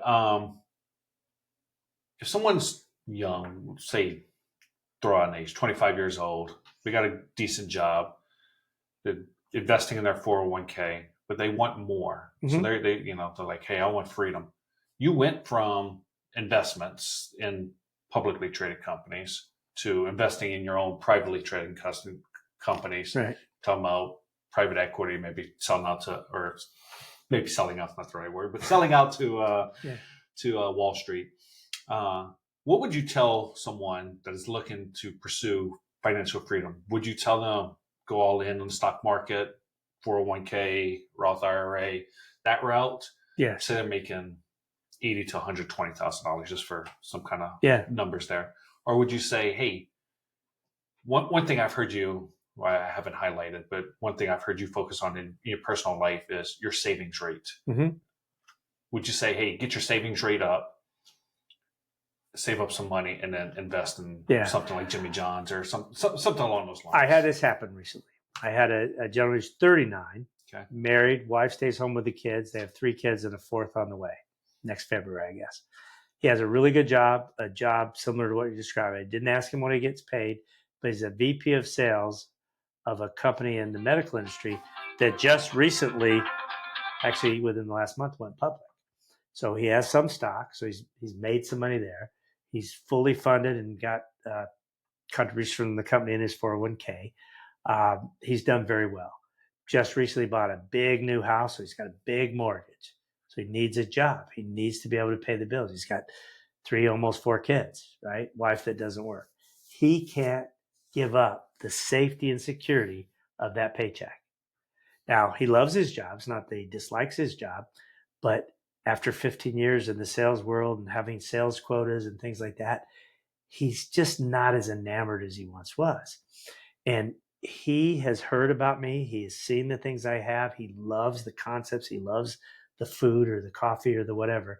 And he uses them all. And he asked one of our managers who I was and could he get a word to me that he wanted to meet me. Again, I'm no better than anyone else. And if I got breath in my lungs and time in my day, I'm going to contact you. So I get a text from my manager. I text him like right away. So this is only a couple hours after he left the restaurant and not quite as late as you and I talked. But I wouldn't be answering. I told him to either text me questions. I gave him my email. You can email me questions or call me. Phone rings. He calls me. And the first thing you can't get over is that somehow I'm great. I have no time for you peons, right? You called me. Yeah, you wanted me to call you. Why wouldn't I call you, right? So we have a nice conversation. We agree to meet the next morning, 9:30 at Storage Coffee, 156 out by where he lives. More convenient for him. Okay, I'm trying to go more than halfway. Meet him. We spent 3 hours together. It was a wonderful time. And there's a side bet if I end up getting that, I had no idea. I'll tell you about that too. But I told him, I said, look, you do not want to start something that you're not 100% in. So if you want to do a restaurant, you want to do a coffee shop, you want to do some other kind of retail, it will require your time. So if you're willing enough to give up in this season, time with your kids, time with your wife, I don't know how many hours a week you work at this job. I kind of imagine it's probably only a 40, 45 hour. He goes, probably about 45. I go, well, that's fine. You could put 35 hours in your new business.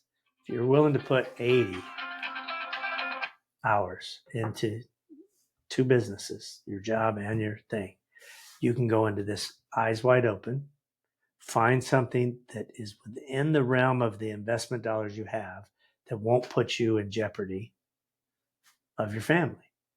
But you've got to be willing to sacrifice something. You've got to sacrifice time in this case, right? But I said, before you do that, I would say that you have to find something that you can be passionate in. Now, most advisors say, find your passion and then go be successful. I have a tweak on that. If you're passionate about everything you do and you're willing to put everything into whatever you do, you can be successful in anything. You don't have to find that thing. It's a lot harder to find the thing you're passionate about. But if you're passionate about painting oil paintings, usually you got to die after being very good at it to make any money, right? So you can be passionate about something. Like, I know people in the coffee business that want to have their nice little coffee shop, and they want to work it, and they want to love their people, and they want to make it really homey. How many times do you hear about this great new coffee shop, and 6 months later you go there and it's not there? I don't know. The one in the corner right here is killing it, but it hasn't been 6 months. I just went there for the first time. I love it. It's great. They're going to do fine. And they look like they've minimized their cost of what they put in there, which is really smart. But it's also connected kind of to the church right there in the neighborhood. It's in the right place. I think it's going to be good. But there's a lot of them that aren't, right? And I think something like 90% of businesses die in the first year, and 95% of them are in the restaurant business, right? So if he's looking at me and what I've done, if he wants to be successful, he better have a nice pot of money to handle a period of time of losses and mistakes and lessons he needs to learn. But in doing so, he has to also be able to fund a household, a new house near St. Patrick's in Northwest Omaha, and 4 baby kids. If he can't fund a period of time, I would say 3 to 5 years of losing money here and trying to learn and then taking care of this, you don't want to take that chance. So what I advised him was, keep doing what you're doing. So far, you've been just putting money in the 401k and everything else is going into savings, which isn't earning more. Learn about the stock market. Start taking $5,000 and $10,000 investment chances in things that you really kind of believe in and you could see having a long runway. And I said, what I've learned is probably if you had 100 chances in your life at 5,000 a piece, right? You'd over your lifetime invest 500,000 in 100 different companies in total. That's a lot of money. Not everyone has that opportunity. I get it. It can be any amount of money. It can be $100. It can be $1,000. It can be 50 chances you give yourself. But go in with the idea that you're going to really be slow to pick. But when you do it, you're not going to sell it no matter what. Because in a lifetime of 50 or 100 chances, you might have 1 or 2 that goes to zero. And even if it goes to zero, you lose $5,000 in this example. But if you only have one Berkshire Hathaway, one NVIDIA, one Intel when it was great, one Apple, just need one out of 50 or 100. And I've just told you a handful of the ones that I've done. I could tell you about 25 more that I've owned that I would have made hundreds of thousands of dollars in if I just left them be, right? I've probably taken 1,000 chances, maybe even 1,500, partly because you sell and you buy something else, right? But the one you sold does great, and the one you moved it to now goes to zero. And you might not have bought it if you didn't have any money at that time, if you were looking out for God to advocate for you, right? So in his case, if he wants this financial freedom that having enough money will give him, he needs to take care of the security part first, which he has with his current job. Instead of creating another 40, 50-hour a week job, he could spend 10 hours a week learning the stock market and actually investing. And again, if he does it where he does all the work on the front end and then just doesn't listen anymore and holds on to it, he's going to have some huge winners. And what'll happen is he'll grow into that as a secondary career, which you can do 5, 10, 15. And if you really want to dig in the weeds, you could spend 25 hours a week easy. And I'm not talking being tied to your computer trading. I'm talking 25 hours of serious research. Make that your second job. If you get good enough at that and you have in his case, he's 39, he's 50. Let's say he's had the success in the stock market I didn't quite get, even though I was very successful, because I didn't do what I'm now advising, right? He does that. Maybe at 50, he retires from his sales job and he just manages his money. What kind of freedom you got then? Ultimate. Right? So I think anyone can do it. Now, this sounds easier than what it is. It's not easy. Don't get me wrong here. Okay. When I started, I was 12. My parents were poor. They worked 2 and 3 jobs each. Bartenders, 3-striper in the Air Force, cocktail waitress. They worked all those minimum wage jobs, right? But they wanted to make sure they had no debt, that we had food on the table, and they paid their rent. They paid their utilities, okay? Tremendously beholden to my parents. It's not that I didn't want to live that way. I still work that way. And the last 5 years, as much money as I made, and I'm not going to say that out loud, I had so much more in tax that I had to live off my investments the last 4 years. And I'm hugely successful, right? So you're never necessarily out of the woods, depending on how you live and what you give away. And my goal is to give away 90% of what I make. Okay? So you have to get comfortable how you live. And if you're 25, you're no longer, I suppose some people are, no longer living under your parents' roof and they're paying for everything. If you happen to still be at 25 and you have a good job and your parents aren't charging you any rent, aren't charging for the food and drink that you're taking out of the house, you should be saving almost all of your money, right? So if you want to change your life, you start saving, investing. Learn about investing first, not day trading. Learn about investing. When you get enough of a nest egg and you have an idea of what you want to do, you go do that. If you want to go into real estate, you don't need employees. You just got to get a license, and then you got to work really hard and you got to stick to it long term, like you guys know, right? But you can do that. But you could not be a real estate broker for other people, but just do small deals yourself. You buy a house with a little bit of equity that you saved while you're living at home, and you buy your first house and you rent it, and you figure out how to fix things if they break, right? You take care of that house. And when you have enough money from your job, you buy a second one. And you could go that way and end up being a fabulous, rich real estate baron.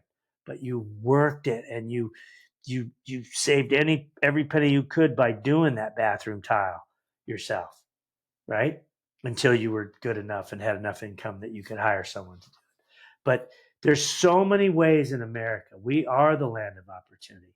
You just have to say yes. But it starts by living within your means, whatever they are.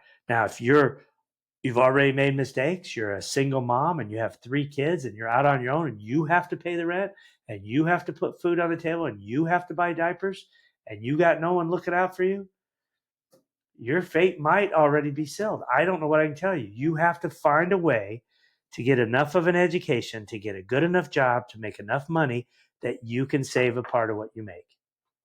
And even those people can do it, or they can come up with an idea. I don't know. Women come up with things all the time. The lady with the headbands for hope, giving hundreds of thousands, if not millions of headbands to poor children that are fighting cancer and have lost their hair. To give that many away, she had to sell that many. So she turned that into good business. Well, along the way, the real thing that she's doing now that also empowers women, and again, her name is Jess Ekstrom, she started a business called Mic Drop. Now, what would you think that was if you heard Mic Drop? Some kind of recording thing, or what is it when artists go and they gather together and they play music at a venue? Open mic night. Yeah, that's what comedians do that too. Mm-hmm. That's mic drop in my mind, right? What she had to do was get very good at speaking, because she went around trying to raise money for this Headbands for Hope. And then she had to go on shows and sell her program to get people to buy her headbands so that she could give headbands away. She got very proficient at speaking. And some guy, she wouldn't say who it was, but it was someone like a John Maxwell, and she happened to be on the same thing with him, said, "You're really good. You're funny. You're relatable. You're authentic. All the things you would want to be." She really had no idea. She was just being herself. "You should do this professionally, and I can help you get set up for that." So he did. Wait, no, take it back. The first story was she kept waiting. She told her mom, she told her friends, she told her boyfriend. she was going to be a professional speaker and get paid to speak now. Guy never called her. And that's why she didn't want to say it. And I don't know it was John Maxwell, so don't take that to heart. But it sounded like it was someone like that. Someone really good, really Tony Robbins, maybe. I don't know. They said, we'll call you. Never called. So she figured out how to get there herself. She got very good at it. She gets paid very well, travels all over the world speaking. She started her own with the idea in her mind that this so-and-so, and she gives him credit for her actually going to do it because she got mad, right? Just like the guy I told that was cussing at me and telling me I couldn't sell a farmer that already invited me to his table. He was wrong, right? You have to question collective wisdom and you have to keep saying yes. And I'll give her credit for that.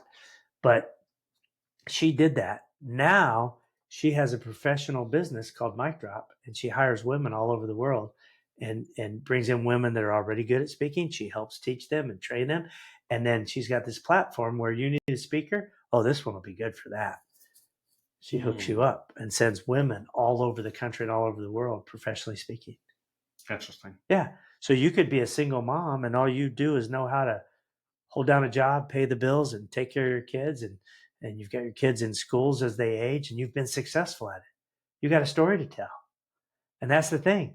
Tell your story. And that's the coolest thing about the internet. I'm not on social media at all. This is the closest I've ever been to it, right? And it scares me.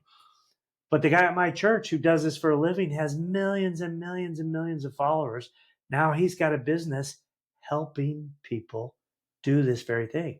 And one of the things he said, and the whole reason I called and said yes to this, again, God moment.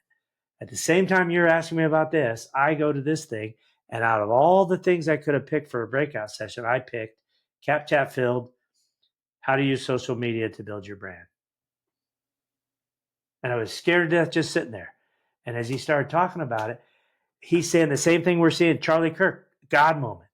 You have these wonderful leaders out there who are afraid to lead because society and the government and the schools tell us you've got to take God and separate him away from business, right? And so you've got all these natural born leaders out here in the world who have faith and belief and care about other people more than themselves. All the people that they're saying are greedy businessmen. We actually care about helping our world be a better place. But we're afraid to step out in faith and expose ourselves for fear of half our customers not coming and buying our product because he likes Trump or he likes Trump's policies or he loves God. I'm not going there anymore. I mean, Dan at Coffee just got one this weekend because he's so incensed about the praise for Charlie Kirk. I mean, he said it in his email and said, I don't come to your coffee shop because you sell alcohol in the evening. I just found out this week that out of 3 million in sales, we have $10,000 a year in alcohol sales. We're not a bar. Women drop their kids off at dance and want to come have a glass of wine and visit. It's not end of world. There are fundamentalists that think all alcohol is evil, and they have a right to think that. But some people can have a glass and quit, have a glass and tolerate it, right? But if it doesn't make sense business-wise, which we talked about this morning, maybe it makes more sense not to have it. And if you give that person that reached out to you and yelled at you credit, who cares? It's not the reason we would quit, but it's the sensible thing to do. Well, on that, Dean, I don't know how you can piece this all together. I do appreciate it. So, like I said, we've been talking the last few hours. Yeah. And, got a lot from it. So hopefully someone watching this gets something from it too. Yeah. So.